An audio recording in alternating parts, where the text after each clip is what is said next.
All right, so let's get started.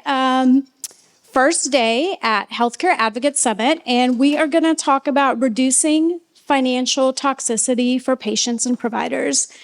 My name is Sophia Tisdale, and I work for Nexus Health. I'm the VP for our services division, so looking forward to connecting with you guys after this session.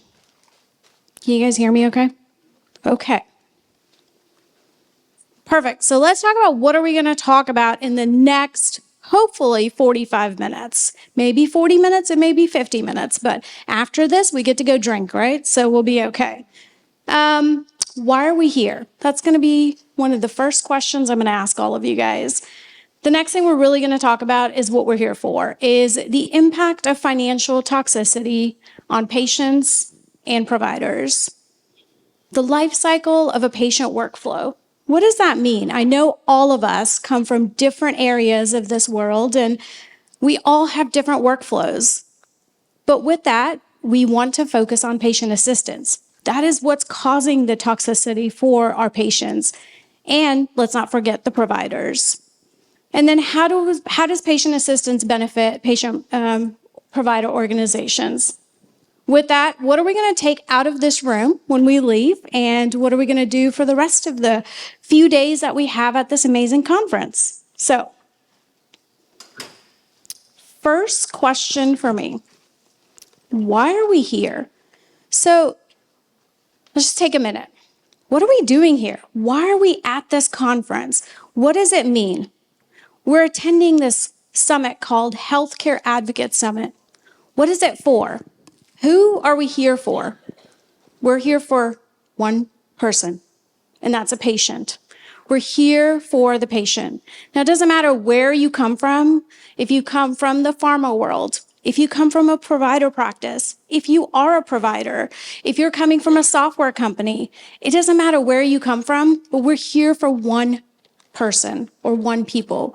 We all know somebody that's been impacted, whether it's your mom, your dad, your friend, your neighbor, somebody down the road, somebody you heard about on Instagram.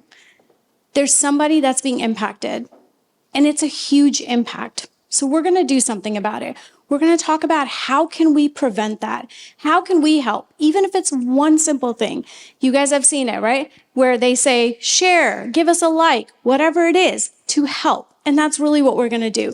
You guys are going to learn that throughout this week here at Healthcare Advocate Summit and through different service vendors, different organizations that are here to help you get there. So with that, financial toxicity, patients and providers. The reason why I put this as patients and providers, patients are the ones that are the most impacted with it. But with that being said, providers, they've got to get that revenue in. We were just talking about it in the last session. CMS is cutting more and more revenue from the providers' offices. Well, how do we help with that? We're going to help with that by getting patient assistance, not just for patients to not pay for it, but also so that the providers get it. Because the patient is going to get that EOB, they're going to sit on it, and they're going to try to get charity assistance, discounts, all of those things. But that then makes the provider suffer. So, what is financial toxicity? I know this term has been used a lot recently, but do we actually know what the definition of this word is? Let me kind of read it to you. So, financial toxicity describes the damaging impact of healthcare costs. So we know toxicity, that's of any disease that happens. But with this, it's revenue, it's money coming out of someone else's pocket. So how do we fix this? So with this, they are going to have effects on barriers to necessary care, negative effects on quality of life, and trade-offs related to non-health related necessities. This is so big for patients that they face a range of obstacles that may keep them from accessing the care. So, healthcare costs, that's huge because they're going to get that EOB, and they're going to get that EOB in their hand, and they're going to say, what do I do with this? Nobody told me about it. Or why am I being billed for it? How many videos or how many times patients are calling us? For those of you guys that work at the doctor's offices, they're calling and they're saying, what is this CPT code? What is this J code? What is this Q code? And we're not able to explain it because then we have to go do research. Or patients are blindly paying for it. So we can help with that. The biggest piece that we're trying to solve, especially where I am, we're trying to solve the manual and fragmented access service cycles. What is access services cycle management? Front desk to patient services, to prior authorization department, to patient assistance, to nursing, to doctor, to then the back end, right? The claims go out the door, and then it's all over again. This is what we're trying to solve for, and this is what we all should make it a mission to solve for, because you guys are the ones that can help with that. Now, patients don't just have to worry about getting a treatment. They don't just have to go into a chair and get a treatment, get hooked up, and go home and enjoy the rest of the day. No, they have to worry about how do they get there. They have to worry about what are they going to eat for dinner? How are they going to wake up in the morning and feed their kids for breakfast? All of those expenses come along with this. This is all part of patient access. And then currently, we're in that time of the year where insurance premiums, we see all these ads over and over again on TV, on the internet, on our phones, everywhere, where, hey, come join this Medicare. Hey, do this Blue Cross. Come join this payer program. But we as advocates have to help our patients. We have to help guide them. Now, of course, we can't tell them exactly what insurance to pick, but we can guide them to be able to understand what is a deductible, what is an out-of-pocket, what is your copay, what's your benefits, 20% out of pocket. What does that mean? I think that's going to be a big, big deal. Now, while patients are getting treatment, they're also losing revenue because they're not able to work full-time. Even if they are able to work full-time, are they able to give it 110% like they normally would? Probably not, because they're weak, they're sick, they're recovering. Medication, these toxic medications are not good for them. And that's really where we want to try to do something about it to be able to prevent that and help them. This is a pretty important slide to me to be able to say, what does that mean? So did you know 29% of all adults report not taking their medicines as prescribed because of the cost? That's huge. There are so many patients that get the right medication, but they just can't afford it. And so they just say, oh, I can't. Pharmacy is a big deal, right? With pharmacy, you're going to get your receipt right then and there. Your pharmacy tech is going to say it's going to be $61. It's going to be $6,000. Whereas for medical side of the house, you're getting that bill after the fact. Now, if you guys are doing it beforehand, give yourselves a big round of applause because that's amazing that you're doing it on the front end. You're able to help the patient see what the costs are. And then you're helping them, right? Because you're going to help them make sure that they get their treatment. 19% of all adults say they didn't fill a prescription at all because of the cost. So they go to the pharmacy calls them, leaves a voicemail, and says, this is your out-of-pocket. They just don't pick it up. They just say, nope, I'm not going to pick it up because I just can't afford it. This one is, I think, the hardest for me because I think I've heard of people doing this. It says 12%. I feel like there should be a lot more, where they say 12% of all adults say they cut pills in half or skipped a dose because of the cost. I know my dad personally does this with his allergy medication, with his Tylenol. He's, oh, I'm feeling fine today. I'm just not going to take it. I'll take it tomorrow. Or he won't cut his pill because I think I've threatened him now enough to not do that, but he'll skip doses. And I've seen when I used to work at a doctor's office, when I was at a practice, I would have patients say, oh, well, I skipped 2 days. So that's why my Xeloda is continuing on. That's why this medication's continuing on. And that's not okay. Because why are they not taking it? Because they don't want to get a refill of that prescription. And then 84% of physicians report having patients went without medical care because of the cost. I know I've had those calls personally when our patients have said, well, I'm just going to die. It'll be fine. I just don't want to come back for treatment because I can't afford it. I can't send my family to bankruptcy. I can't do that because they want to be selfless. They don't want to put their family through all of this, and they want to be able to help.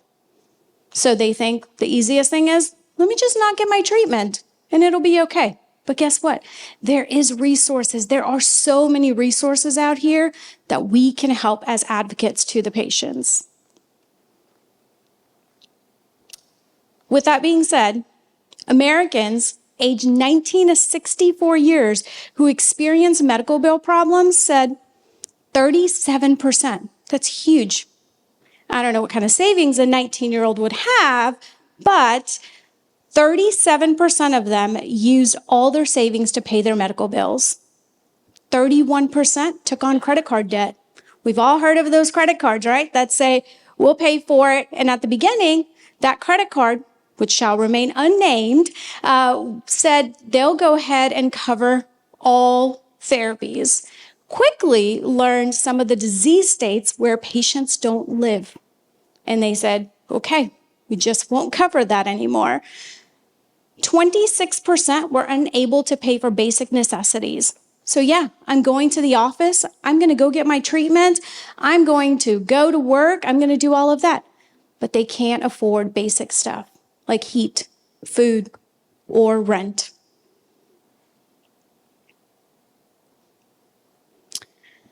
Now, this is another important part of it because providers are so important. They have to keep their doors open. We need to be able to keep them going. So with that, they're saying 33% of patient obligations above 200 are sent to collections or written off. Written off is okay when you're a nonprofit organization or when you're a hospital because you've got that charity department. But a private practice, that's detrimental to them. They're able to not keep their doors open because they keep writing things off. I know I've worked for practices previously where it was, we want to take care of the patients, and I loved that mission. But guess what? They weren't in business for too long after that because they just couldn't keep their doors open. So we have to help them with that. Well, how do we help them? How do we help with the correct patient workflow? I think this is so important. For those of you guys, how many of you guys actually work at a practice or a provider's office or a hospital? Raise your hand. Okay, that's good. And then we need to help you guys, right? Because I think the rest of the team here is probably working for either a software company, a pharma company, or institutions to be able to say, what can we do as vendors to help you guys? This is a huge cycle for us. This is what we at Annexus Health call a patient workflow reactive approach. This is a typical workflow that we see in different practices that we go to, where a patient comes in, insurance is verified, patient checks in, patient has an exam by a provider, and a treatment is ordered. That clinical intent is there. Benefits are done because hopefully we're doing benefits again and we're getting that prior authorization, which is so important. A cost estimate is done, patient treatment, claim created, validated, submitted, claims are paid and posted, 90 to 120 days later, right? And then that patient gets that statement. Patient gets that statement and they cannot pay. This is why we have it in bold. This is what we call a reactive approach. When that patient, I still remember my very first day at a practice, I was working front desk, and I remember the patient called and said, I just got my bill for this injection that I thought was supposed to help me get my white blood cells up after getting the chemotherapy that you prescribed to me. So counteractive. Well, said, I just got an invoice for $3,000. Where do you think I'm going to come up with this? I didn't have an answer for him at that time. I said, let me transfer you to our AR department. Let them help you, because I was speechless. This is where patients are either placed on payment plans or immediately transferred over to a collection agency, where now they're talking to a whole different person that has nothing to do with their care, They just know they've got to get this invoice cleared off. So with this, it goes round and round and round, and it comes back to the doctor's office. And the doctor's office, one person, like some of you guys that are sitting in this room, raises their hand and says, "Let me Google this for you. I think I've heard of someone come into my break room that brought me some cheeseburgers that told me about this copay card that's available." And that's really what we're doing, is this patient is then able to get a copay assistance card. It's out there. We just aren't telling our patients about it. So it goes back. We hopefully can get a 90-day allowance, a 120-day allowance, and we're able to file this claim. Now the patient has a $5 balance. Patient can pay that. They can't pay that $3,000. And that's when claims are paid, posted, and patient is final billed. This is what we like to call as a proactive approach. How do we do that? You can see the steps have already decreased in the number, where we're able to now say, we're going to do the same stuff with benefit verification, prior authorization, all the proactive things, but we're going to move one thing up. We're going to search and enroll the patient for something that's out there.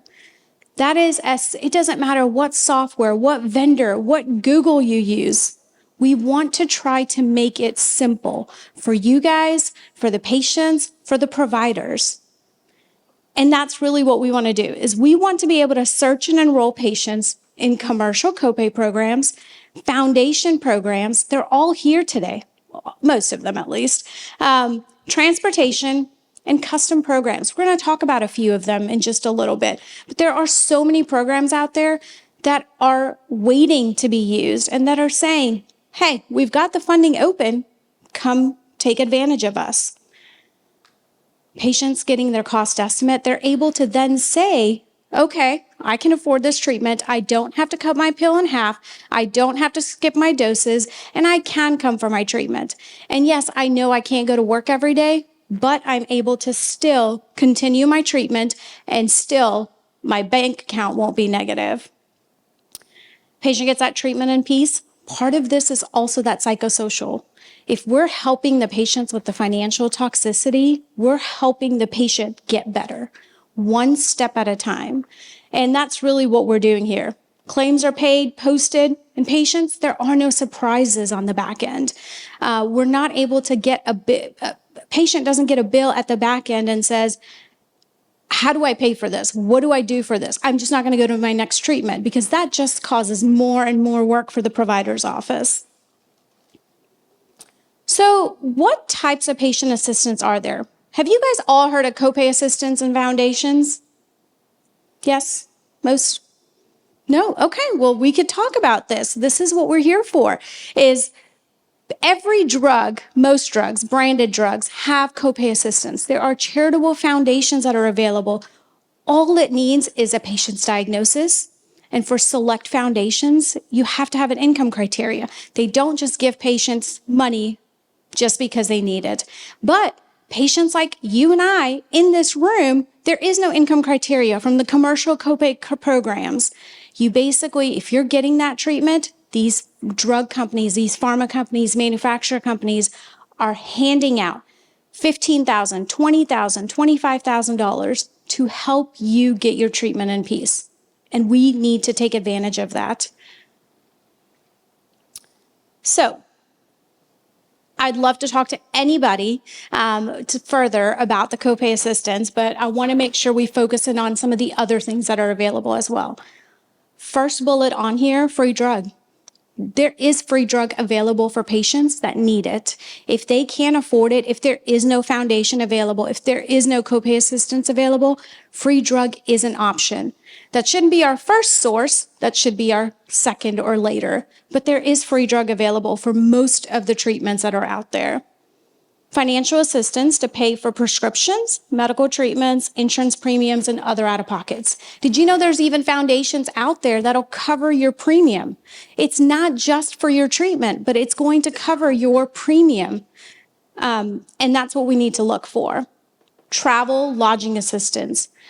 We've all heard of St. Jude. We've all heard of other big companies like that. Well, there is for adults as well. They hand out checks and they hand out different programs. There are so many local programs that are available that if you just search, you're able to find it. Look for a platform that's going to give you all of that information because it's all right there at your fingertips. We want to break away from that Googling and finding, but there are so many different platforms. No matter what platform you use, you're able to find all of it together for you. Psychosocial help, counseling, educational workshops, grocery and food assistance. This, you guys, there is assistance out there. Just because you have a diagnosis, patients are able to get grocery assistance. Now, again, it's not going to cover your kosher, organic, top of the line. But of course, there is the Medicaid help. There's so many other resources that we want to help you guys as advocates go out there and advocate for the patient. This is what the whole point of this summit is that we want to bring you guys together and help you understand and learn it. Free screenings and diagnostic services, that's such a big deal as well because there is things out there. There is free mammograms, free x-rays, free tooth screening, dental screening. There's so much out there that you just have to be able to look and ask questions. And all of us as vendors are here to help you. That's, I think, the biggest key point that I want you guys to take away is if you call any one of us, we will jump and we will say, let us help you. Here's a couple of examples. So Patient Access Network, a well-known foundation, they have a transportation assistance.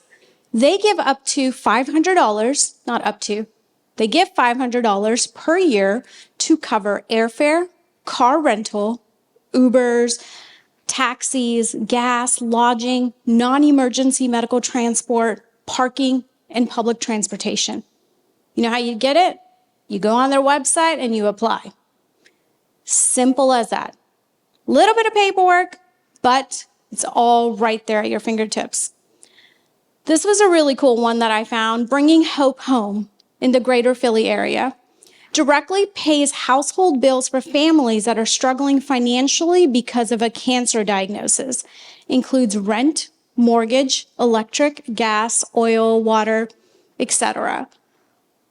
And there's no specific dollar amount there because they want to look at you as a patient.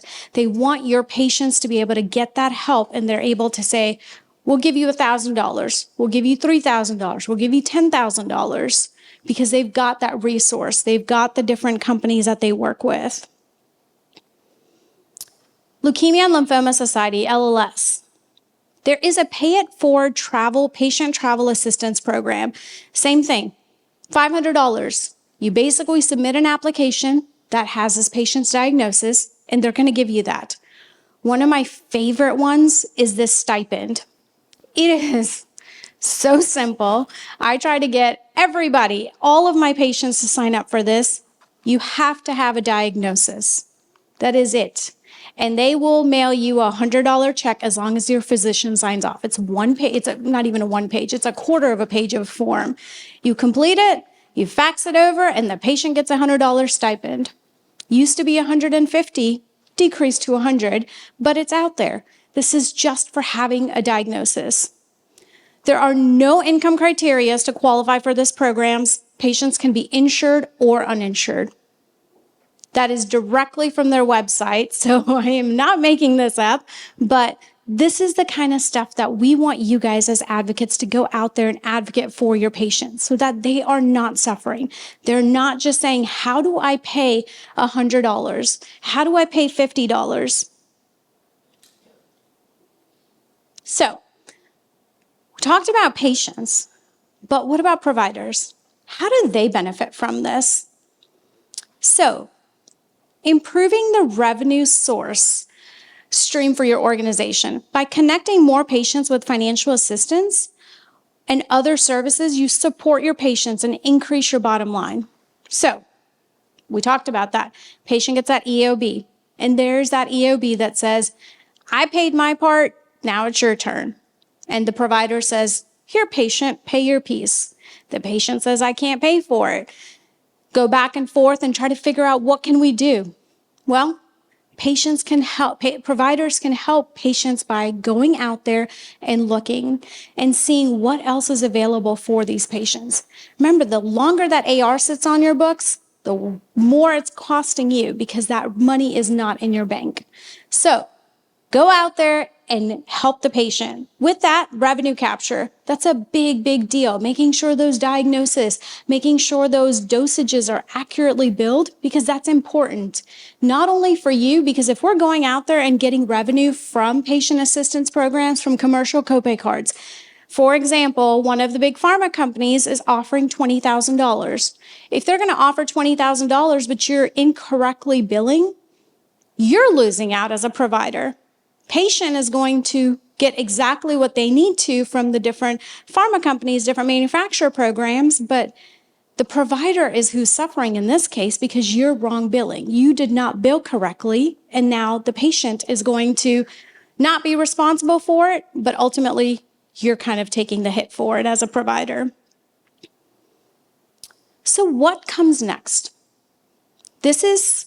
I would love to have more conversations as the week goes on with everybody. We've got our entire team here that's also available for questions, but really understanding what comes next. The criterias and guidelines for these assistance programs are ever changing. I feel like my team would probably say they change them on a monthly basis, if not weekly. But we know that's overwhelming to manage. So there's a lot of patients that require multiple forms of assistance. Some patients we've had are on about 4 different programs, but they've got one for their high blood pressure, one for their diabetes, one for their cancer, one for this. We've got multiple patients that we take care of that have multiple different programs. And there are various portals and platforms that can help you. So again, there are vendors, there are softwares that can help you. And we'd love to talk to you guys about that as well, to say, how can we help you streamline this? How can we push it all together for you so that way it's easy for you to keep? I know when I was a patient advocate working at a practice, I had manila folders lined by patients, and it was last name, first name. And then patient either got better or unfortunately we lost him. I'd white out, because guess what? I couldn't order manila folders over and over again. And when I found different ways to electronically keep them, it was a lifesaver. We've all gone to electronic different portals. This is the time. Make it streamlined, make it better for you, because you cannot keep all of that information here. And Google will give you different searches every single time. And that's what we're here for, is we're able to help you streamline these processes, track these awards. When's the patient running out of awards? When's the patient due for, it's low, it's expiring? All of those things.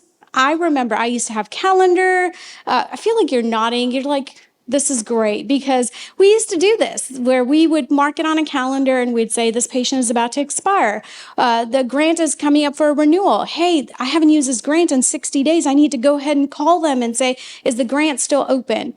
All of that is available, but you have to go out and make sure, how do you streamline it for your patient and your provider? With that, we hope whatever system, your solution, or services, that you're able to maximize the amount of assistance you're getting for your patients.